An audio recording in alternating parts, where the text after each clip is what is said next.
Senhor, bom que estava um pouco ausente aqui, ajudando a Thaís lá, uma bebezinha, deu tudo certo, graças a Deus, nasceu bem. Glória a Deus.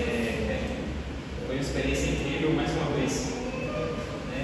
Ver toda a gestação é muito incrível, né? Depois, a hora do parto é outra coisa incrível, né?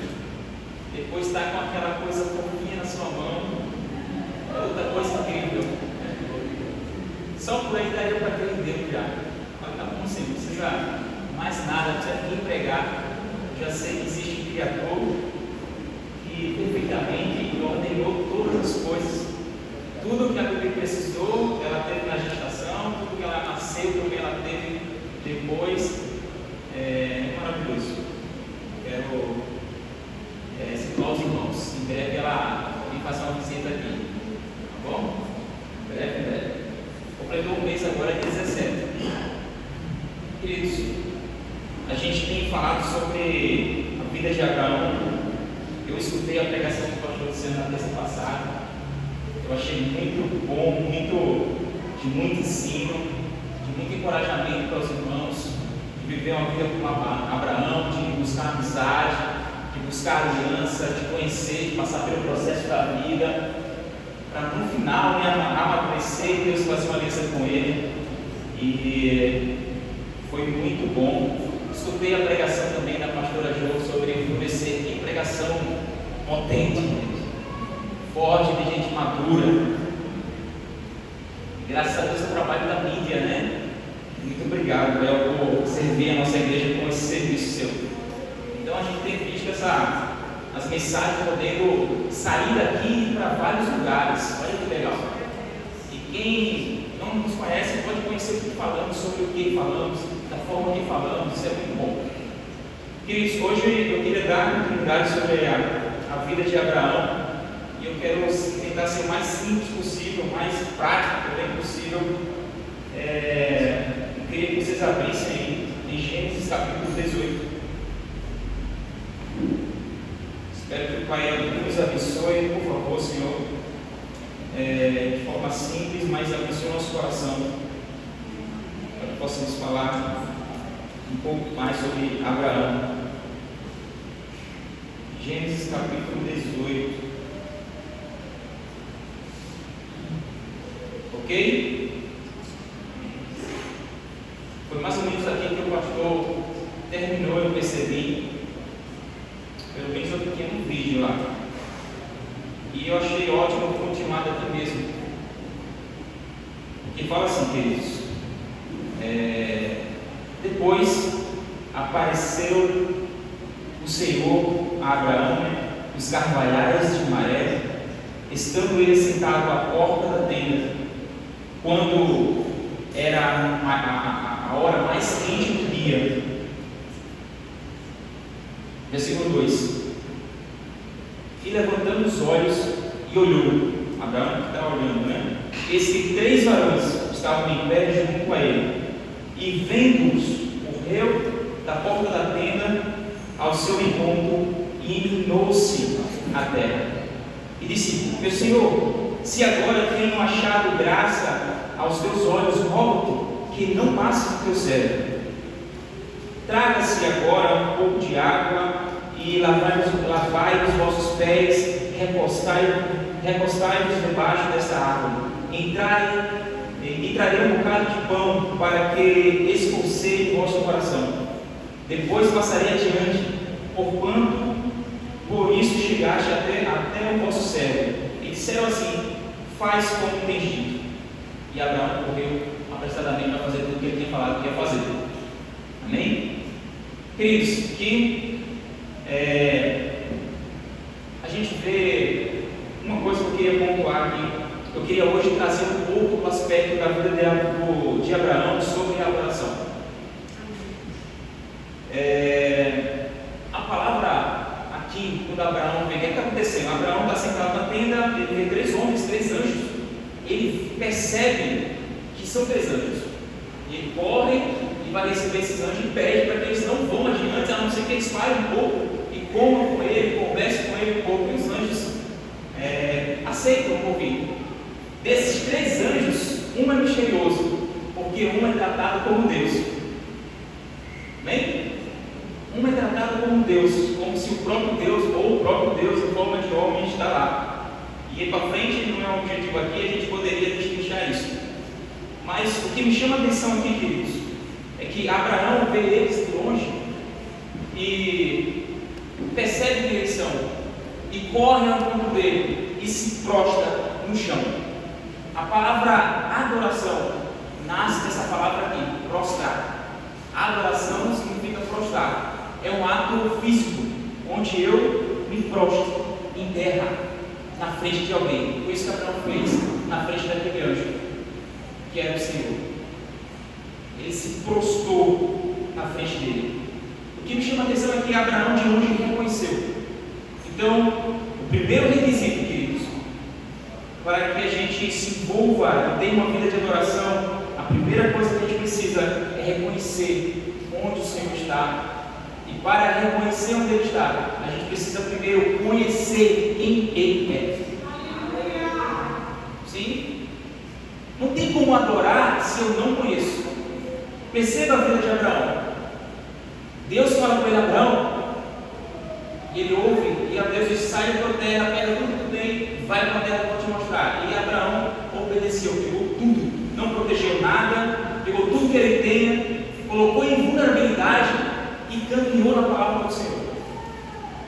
Então o pastor Luciano falou sobre a obediência de Abraão, como ele foi obedecendo, e eu percebo que Abraão, ele foi sendo aperfeiçoado nele a obediência, como também foi sendo aperfeiçoado nele a fé, foi sendo aperfeiçoado nele a adoração, conforme ele ia vivendo e caminhando.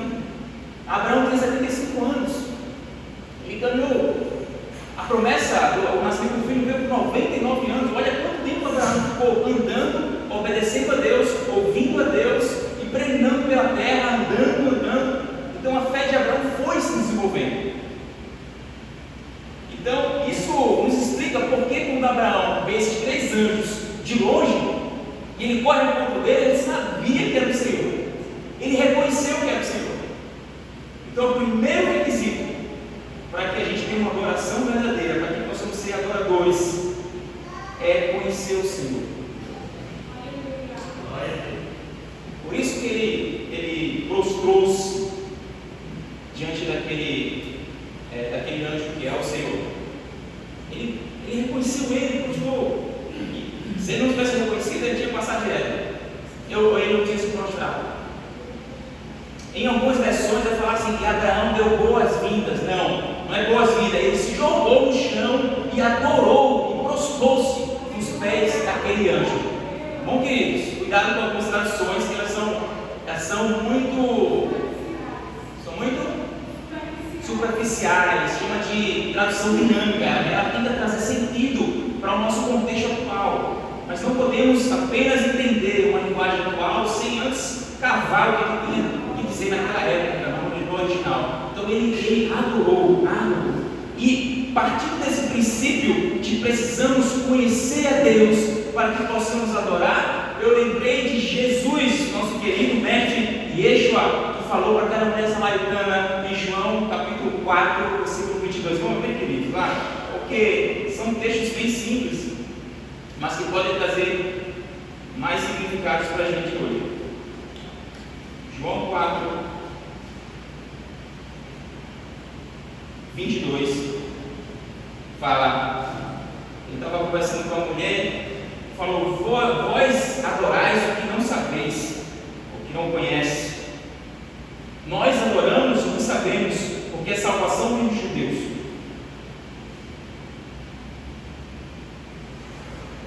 Na versão aqui, Almeida Revista Atualizada, está melhor. Vós adorei o que não conheceis, nós adoramos o que conhecemos, porque a salvação vem dos judeus. 23, 4, 23. Mas vem a hora, e já chegou, em que os verdadeiros adoradores adorarão o Pai em espírito e em verdade, porque são estes que o Pai procura para seus adoradores. Uau, aqui a gente tira um princípio muito importante. Para a adoração precisamos conhecer. Por que precisamos conhecer? Olha, porque são esses que o Pai procura. E por que precisamos conhecer a Deus? Porque Porque Jesus dá uma chama aqui: eles adorarão o Pai em espírito, porque Deus é espírito, e adorarão o Pai em verdade. Ou seja, ele está falando que precisamos conhecer a verdade de Deus para que possamos adorá-lo corretamente. O que isso quer dizer mais ainda?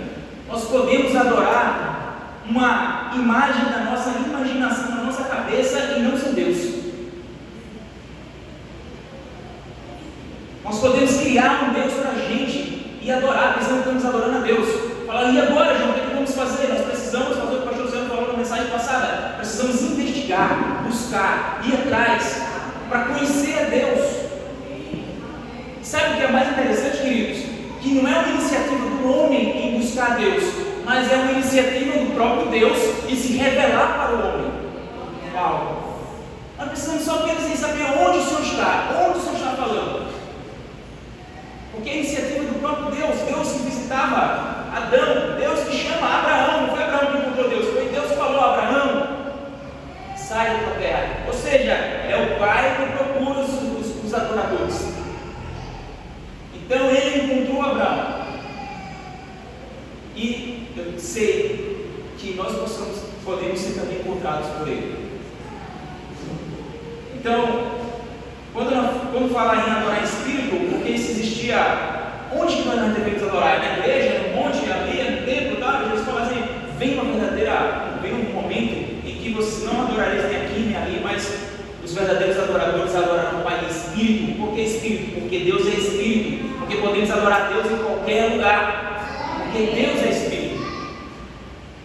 E em verdade, por quê? Porque nós precisamos conhecer a verdade de Deus, os atributos de Deus, as afeições de Deus, o propósito de Deus, o plano de Deus, as vontades de Deus, o que Deus gosta, o que Deus odeia, o que Deus abomina, com que Deus se pactua. Quando nós conhecemos sobre Deus, nós conhecemos as verdades reveladas de Deus. E se nós conhecemos a verdade de Deus, eu estou adorando de fato um Deus verdadeiro. Por quê? Qual é a garantia? Porque eu estou me baseando no que Ele se revelou para o homem. Não é fruto da nossa imaginação. Se nós não buscarmos conhecer o Senhor debaixo da revelação, da sua autorrevelação, nós podemos adorar alguma coisa que não seja Deus. Por isso eu acho muito impactante quando Abraão olha para aqueles homens, reconhece que é o Senhor e corre e adora, porque ele sabia quem ele era. Já existia uma aproximação entre Abraão e Deus. Ele já estava acostumado a vê-lo e ele reconheceu ele. Isso é muito importante, querido. E não só devemos, a chave para a adoração é conhecer a Deus. É a chave. A partir do momento que eu conheço Deus, eu vou, claro, eu quero sempre revelação, eu quero sempre conhecimento, e a minha adoração vai ficando mais profunda. Quanto mais de Deus eu conheço, mais devoto, mais reverente, mais profundo na adoração eu sou. Nós somos. Uma coisa que é muito importante, que quando a gente vai se envolvendo na adoração a Deus, a gente vai vendo o quanto pecador nós somos. Porque adorar tem a ver com conhecer. Se eu conheço a Deus, a grandeza, a riqueza de Deus, automaticamente essa grandeza dele denuncia a maldade que eu tenho, o mal que eu sou. Isso me faz ter convicção diante de Deus, a reconhecer a pobreza do Espírito, a reconhecer a pobreza da vida que temos, quem somos. Então, nós automaticamente também vamos amando mais a Deus, porque Ele, sendo tão grande e poderoso, nos ama e trouxe salvação para a gente. Nós vamos amando mais a Deus. Lembra daquela ocasião que Jesus estava na casa de um homem, uma mulher entrou, beijou seus pés, lavou os cabelos dele com óleo, depois enxugou, lavou os pés de Jesus com óleo, depois enxugou os pés de Jesus com os cabelos dela, tal. E as pessoas questionaram: isso é muito caro, Jesus, poderia ser dado aos pobres, tal. Ele falou: olha, eu entrei aqui, vocês não me deram nada. Essa mulher, desde a hora que eu entrei, ela não para de beijar meus pés. E ele explica que quem se sente mais perdoado é é aquele que ama mais. Olha que legal isso, gente. O fato da gente amar pouco a Deus é porque nós não nos sentimos tão perdoados assim. E se nós não nos sentimos tão perdoados assim, é porque não nos achamos tão pecadores assim. Porque quando nos achamos pecadores e olhamos para a grandeza e a riqueza do Senhor, falamos: uau, Deus, eu te quero, porque eu sei nada, o Senhor me ama, e eu me completo em Ti. Uau, uau. Então adorar a Deus é conhecê-lo. Conhecê-lo é o requisito da adoração, como Abraão viveu conhecendo o Senhor, e o reconheceu e se prostrou diante dele. Adorar é preciso conhecer, para que a gente não adore outras coisas que não seja Deus, mas que a gente seja encontrado por Ele, porque adoramos Ele em espírito e em verdade, porque no espírito, porque Deus é espírito, e porque o espírito dele toca o nosso espírito, e aí nós adoramos, e é verdade, porque nós conhecemos as verdades reveladas de Deus. Então, para isso precisamos o quê? O que o pastor Luciano falou semana passada, precisamos investigar, queridos. Esse detetives, ele falou, né? Esse detetives, é isso mesmo, querido. Nós precisamos buscar na Bíblia. E como podemos conhecer a Deus? Podemos olhar para o cosmos, para o universo e ver Deus lá. Nós podemos olhar para a criação, para o mundo, para os animais, para o planeta, para a água, para o sistema, para o ecossistema e falar: uau, existe Deus. Nós podemos olhar para o homem, as afeições do homem, o caráter do homem moral, como ver como o homem precisa da honra, precisa de uma forma agir, de forma moral, e nós não podemos encontrar Deus nas pessoas, na criança. Mas especialmente, querido, existe dois tipos de revelação especial onde nós buscamos e conhecemos Deus, que é nas Escrituras Sagradas e através do seu Filho Jesus. Então conhecemos a Deus através das Escrituras. O que são as Escrituras? É a autorrevelação de Deus dada ao homem. E o que o homem fez com essa autorrevelação? Deus falando com ele tendo essa experiência, ele foi iluminado pelo Espírito e escreveu. O que a gente chama de inspiração, foi inspirado a escrever. E são diversos autores em diversos momentos, diversas histórias, mas todos falam de uma mesma coisa, incrivelmente.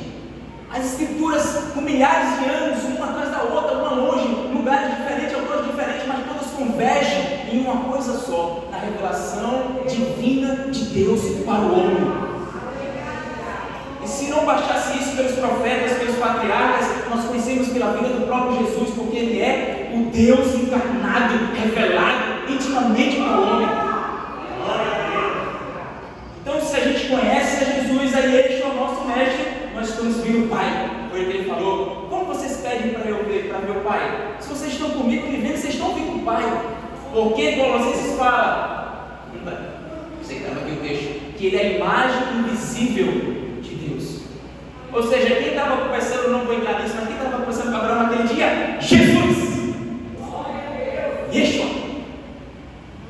Porque sempre Deus conversou com o homem, se relacionou com o homem através do seu Filho Jesus.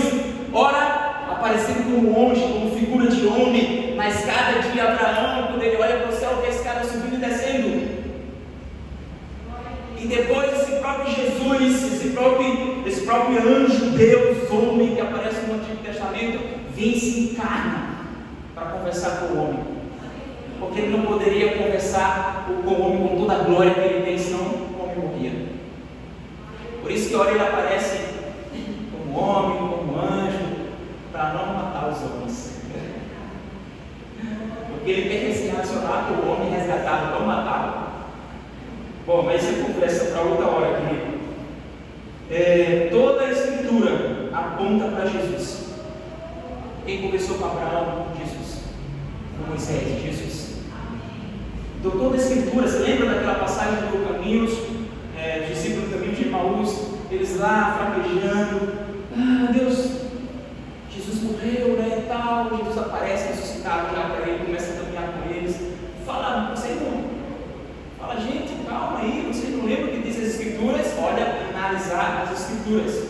Nós podemos olhar para o tempo sombrio hoje e ficar com medo.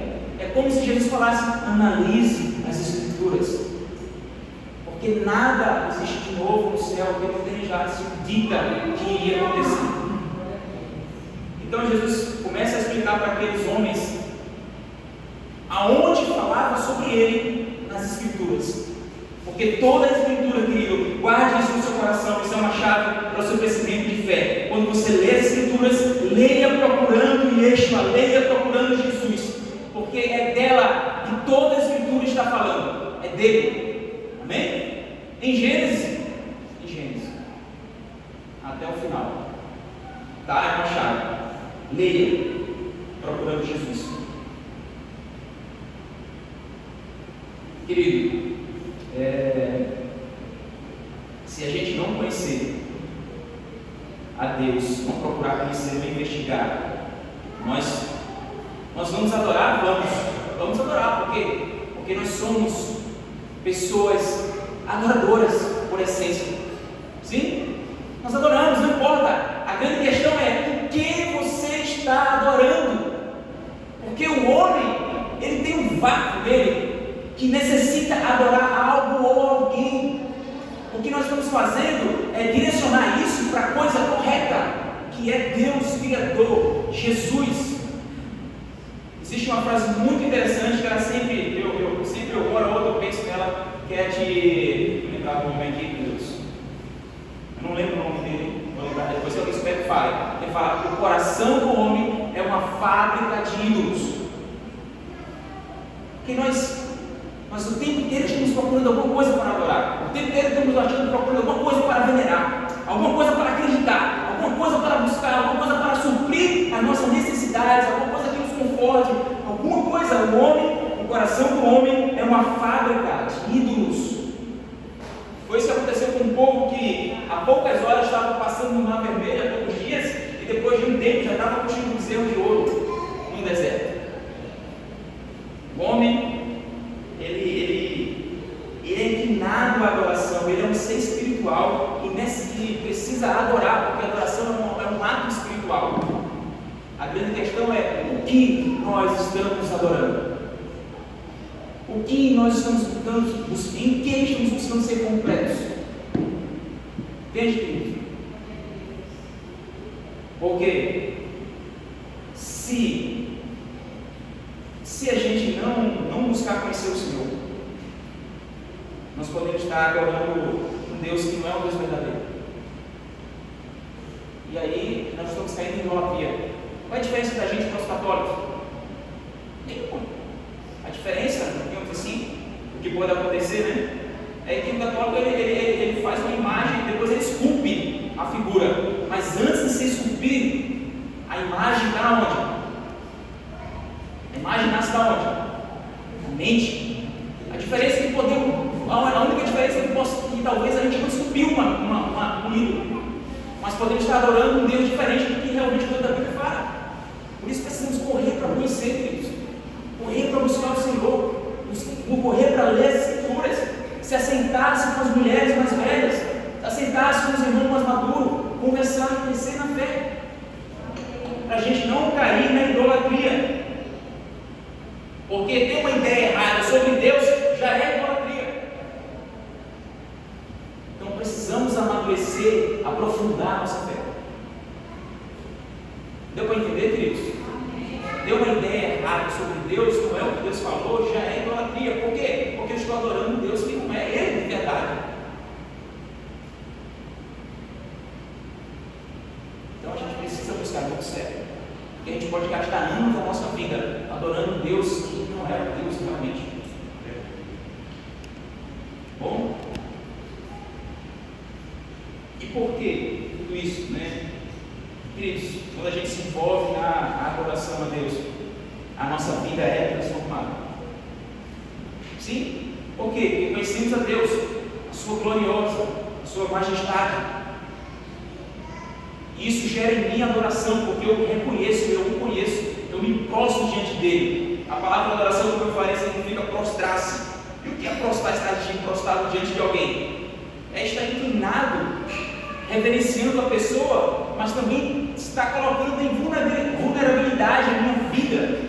Foi o que Abraão fez. Ele pegou tudo que ele tinha e colocou e confiou no Senhor, colocou tudo diante do Senhor e andou. Ele poderia ser protegido. Eu não sei se vai dar certo isso aqui. Fica metade dos meus bens aqui, metade do outro bem ali.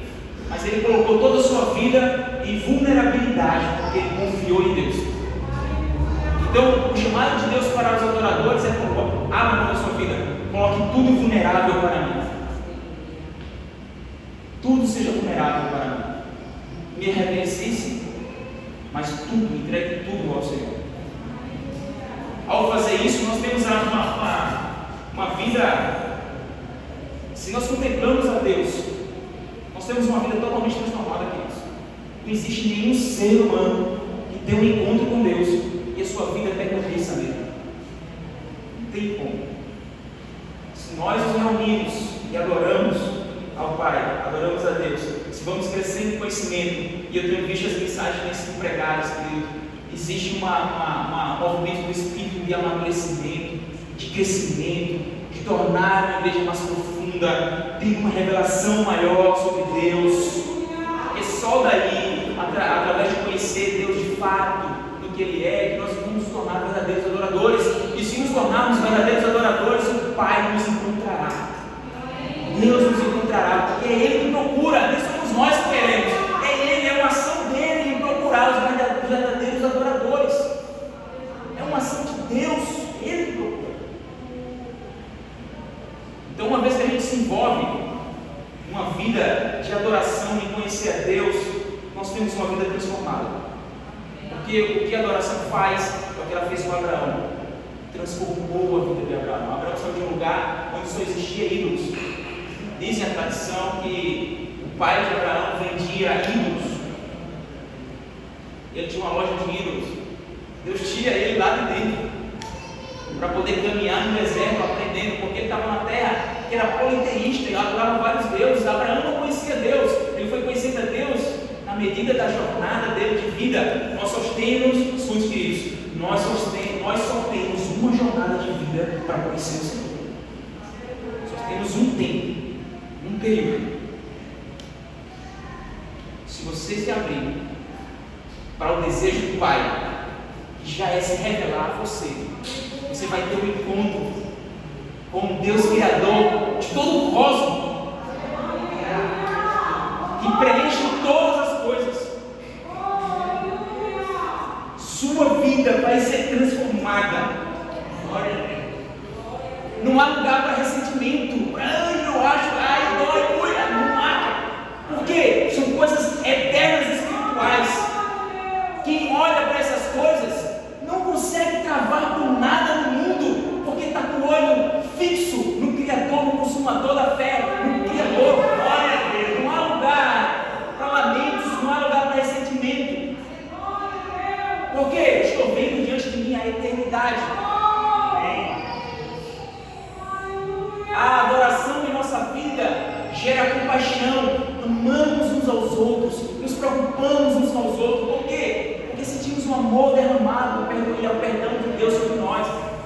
Vamos conhecendo a Deus, as afeições de Deus, o que Ele gosta, o que Ele pactua. Isso vai impactando a nossa vida. É como se nós estivéssemos bebendo da fonte que jorra de Deus, e essa água vai nos transformando. A adoração vai fazendo o que também? Vai nos tornando pessoas obedientes. Foi o que aconteceu com Abraão. Abraão, ele vai andando e Deus vai aperfeiçoando a fé dele. Ele vai aperfeiçoando a obediência dele. Não se preocupa se Deus falou com você coisa grande ou pequena. Se preocupe apenas com uma coisa: obedeça o pouco que você entende. Seja fiel no pouco que você entende sobre Deus.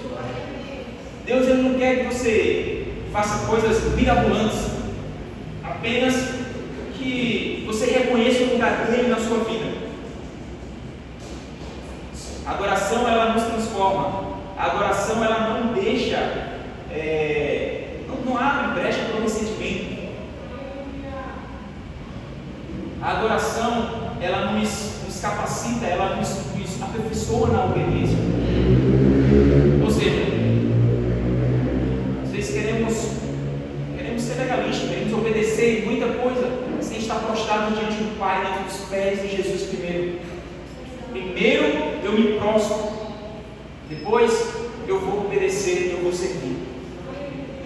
Não podemos fazer o contrário, querido. Escuta, isso é muito sério também. Não podemos trocar, querer servir fazer coisas para Deus sem antes o adorar. Mas servir não é adorar? Não.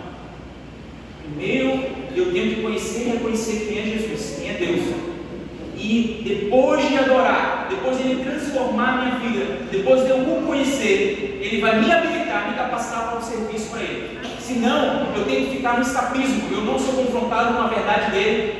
Olha Isaías, o que Isaías olhou? Isaías olhou a revelação e viu aquela revelação maravilhosa e falou: ai de mim! Ou seja, enquanto não conhecemos e temos a revelação de quem Deus é, nós não vamos sentir a culpa que carregamos. E se não sentir a culpa que carregamos, não vamos sentir o perdão de Deus.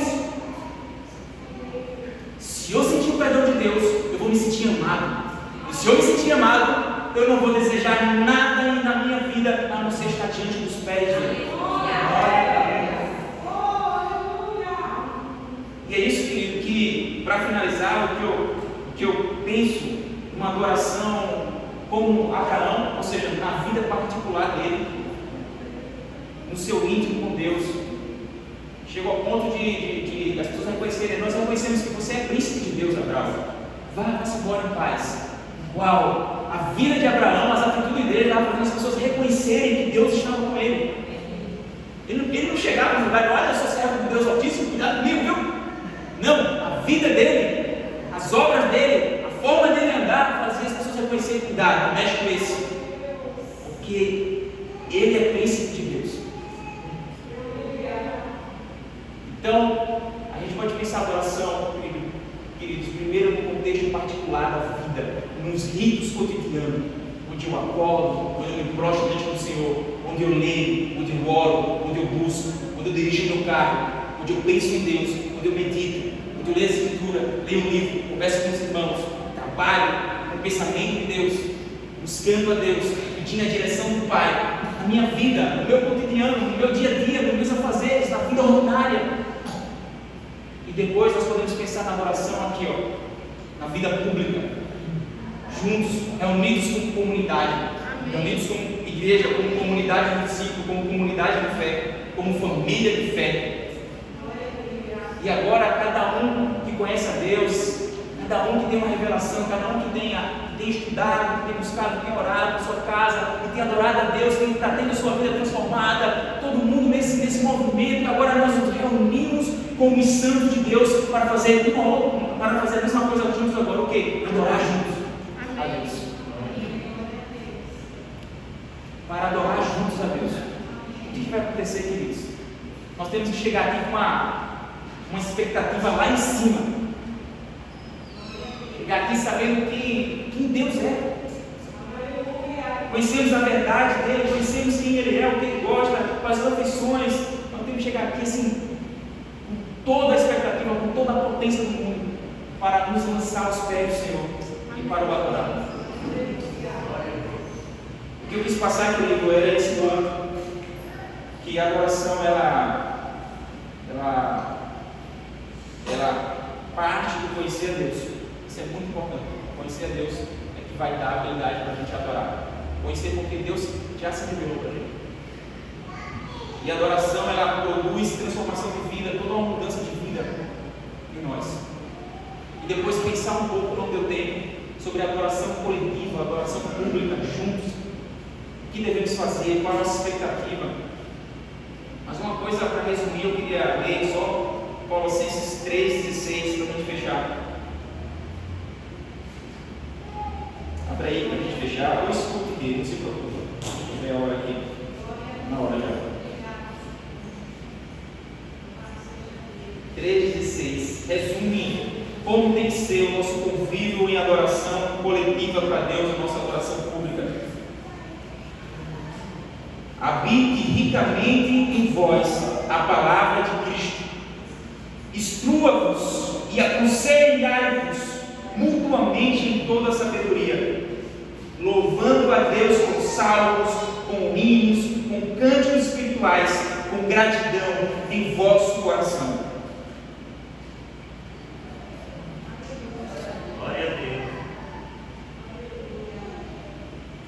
Mais uma frase para terminar aqui, querido. Não me bote para fora, não pode ir. Adorar é avivar a consciência, Samantha, da presença de Deus. Alimentar a mente com a verdade de Deus. Pulgar a imaginação pela beleza de Deus. Abrir o coração ao amor de Deus. Consagrar a vontade ao propósito de Deus. Adorar em voz de Deus. Glória a Deus. Queria que você ficasse de pé para a gente orar, agradecer a Deus.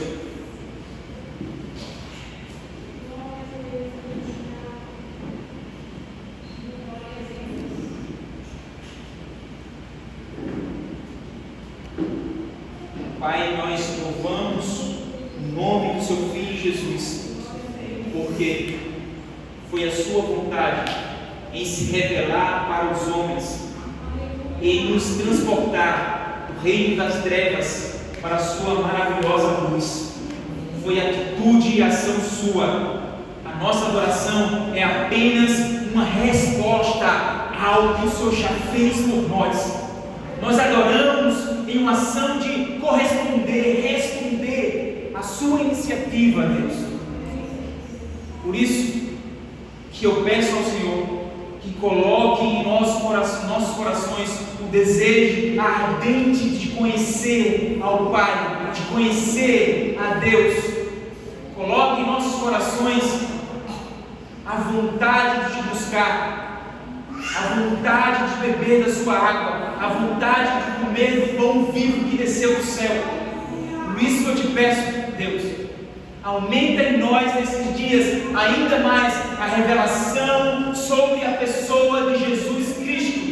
Aumenta em nós, para que possamos chegar no nível de adorar o Pai em espírito e em verdade, e ter um encontro com Deus. Sim, Senhor. Abençoa os seus filhos, para que a caminhada deles seja como a caminhada de Abraão, reconhecendo quando o Senhor aparece e fala com eles. Por favor, Pai, e que nós sigamos firmes no propósito da nossa vida, que possamos seguir firmes, caminhando com toda a certeza e com toda a fé, trabalhando no propósito do Senhor para a humanidade. Nos abençoe, Senhor. Em nome de Jesus. Amém.